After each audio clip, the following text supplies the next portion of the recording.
है और मोदी रहेगी। मोदी है, मोदी रहेंगे। हाँ, क्यों रहेंगे मोदी जी? क्यों नहीं रहेंगे आप बताइए। मानता हूँ सरकार मोदी जी की आएगी 2024 में, सरकार आएगी क्योंकि उन्होंने अपना रुतबा बना लिया है। महंगाई से दिक्कत नहीं भाई साहब, हमको कोई दिक्कत नहीं। 24 में कोई प्रभाव नहीं पड़ेगा महंगाई, कोई प्रभाव नहीं पड़ेगा महंगाई। आप 500 रुपए किलो आटा खरीद लेंगे, 500 के 1000 हो जाएगा, 1000 भी खरीद लेंगे। 500 के 1000 हो जाएगा, 1000 भी खरीद लेंगे। अरे तुम्हारी खोपड़ी में भेजा है कि भजिया है? गोबर नहीं खरीद पाएंगे, गोबर खाएंगे थोड़े दिनों बाद, नहीं खरीद पाएंगे, गोबर खाएंगे थोड़े दिनों बाद। औरंगजेब की औलादे पैदा हुई है जो औरंगजेब का फोटो दिखाते हैं, औरंगजेब का स्टेटस रखते हैं, तो फिर ये गोडसे की औलाद कौन है, बोलो हमको। कहाँ गायब हो गए थे? जनता बड़े पूछ रही थी आपको। जनता क्या, अब साहब की लीला थी, साहब की मर्जी कि हम गुलाम हैं, हम साहब के जो गुलाम हैं वो हमको यहाँ से गुलाम बना के ले गए।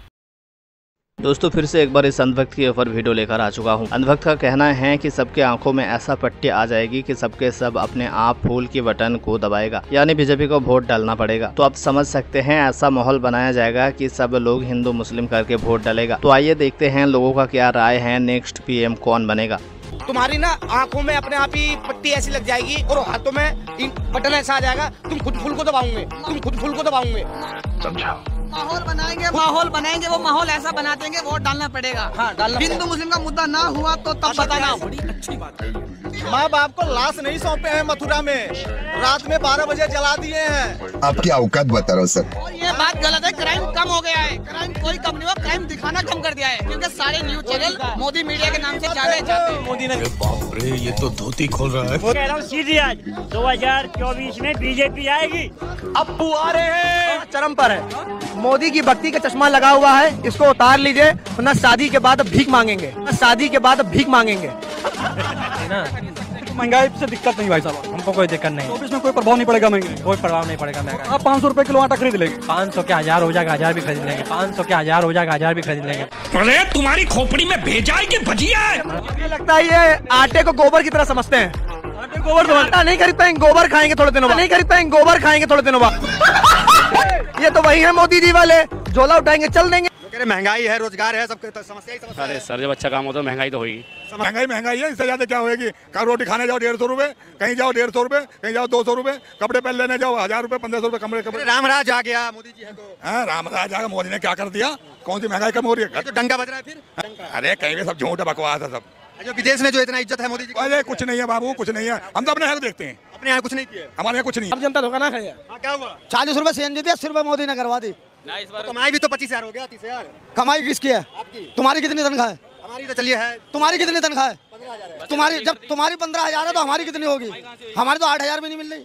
पूरे देश में हिंदुस्तान में काम बहुत हुए हैं, जैसे काफी काम हुए हैं। कुछ काम बताए दो चार। उत्तर प्रदेश में लोगों की मौज आ रही है और क्या है, वहाँ बिजली है, बिजली नहीं होती थी, अंधेरा होता था वहाँ। आज उजाला इतना है कि यूपी अंधेरे में रहता था, अंधेरा में रहता था। चलिए यूपी अंधेरा। अरे देखो पहले इसको देखो, इसका कौन देखेगा ये बताइए। ये बेचारा गरीब क्या करेगा? इसका खाने के लिए कुछ नहीं, पीने के लिए कुछ नहीं। कह रहे कि मौज आ रहा है पूरा। गरीब हो रहा है और कुछ नहीं हो रहा, बस गरीब ही हो रहा है। कौन अमीर कौन हो गया? अमीर जो पॉलिटिक्स में सब हो रहे हैं, सभी पॉलिटिक्स में जो वो सब हो रहे हैं। अब रोजगार सबसे मेन है, क्योंकि जब खाएंगे नहीं तो करेंगे कहाँ से? मतलब खाएंगे तभी तो डंका भी बजाएंगे। बिल्कुल, डंका भी तो तभी तो बजाएंगे इसका। भाई मोदी का डंका तभी तो बजाएंगे जब कुछ खाएंगे। पेट भरा रहेगा तो मोदी जी का डंका बिल्कुल। खाली पेट कितना डंका बजा? वही तो आज कांग्रेस के बारे में हम क्यों बोल रहे हैं? दोस्तों अनुराग ओझा को तो आप जानते ही होंगे, बहुत दिन बाद अब सामने आया है। तो इतने दिन अनुराग ओझा कहाँ थे और उसके साथ क्या हुआ था, आइए देखते हैं। कहाँ गायब हो गए थे? जनता बड़े पूछ रही थी आपको। जनता क्या, अब साहब की लीला थी, साहब की मर्जी कि हम गुलाम हैं, हम साहब के जो गुलाम हैं वो हमको यहाँ से गुलाम बना के ले गए।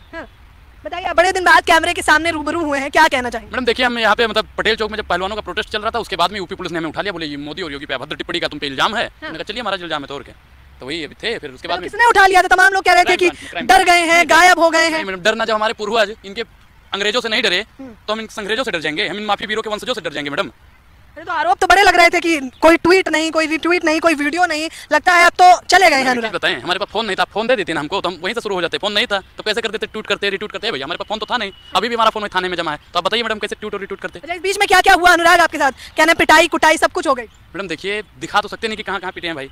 अब हम तो कोई बने नहीं, तो वही तो कहने कि हम दिखा तो सकते हैं, लेकिन कुछ लोग हैं जो कहते हैं उई कुटाई हो रही है, जुई कुटाई होनी चाहिए थी। अब समझ रहे हो ना मैडम, आप तो समझदार पत्रकार हो, उई कुटाई वाले को समझ रहे हो। तो ऐसे कुछ लोग अफवाहें उड़ा रहे थे, लेकिन ऐसा कुछ नहीं था। हम यहाँ से गए, उस दिन संडे था जिस दिन वहाँ पे अयोध्या पहुंचे, और फिर सोमवार को जवानत हो गई, हम घर पहुंच गए अपने। बीच में कुछ नहीं हुआ, बातचीत तो हुई होगी प्रशासन से। मैं हर तीसरे चौथे दिन पेशी पड़ती थी इसलिए दिल्ली नहीं आ पाए। और मीडिया तो मैडम हमको पता है दलाल मीडिया का इंटरव्यू नहीं करेंगे। ब्राह्मणों को नाराज कर रखा है आपने। कैसे? ब्राह्मण भैया कैसे नाराज हो गए बता दीजिए मैडम। ब्राह्मण नाराज कैसे होगा?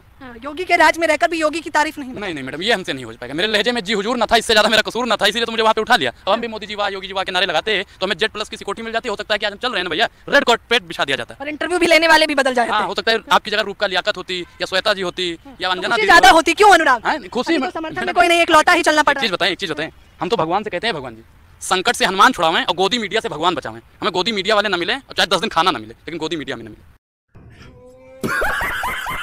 दोस्तों, महाराष्ट्र में औरंगजेब का पोस्टर स्टेटस लगाने पर बवाल हुआ। और आपको भी पता होगा कि महाराष्ट्र में चुनाव होने वाले हैं और औरंगजेब इकलौता मुद्दा है हिंदू मुस्लिम को डिवाइड करने का। महाराष्ट्र के डिप्टी मिनिस्टर ने औरंगजेब का पोस्टर स्टेटस लगाने पर कहा है कि सब औरंगजेब का औलाद है। जिसके बाद असदुद्दीन ओवैसी ने क्या कहा है, आइए सुनते हैं।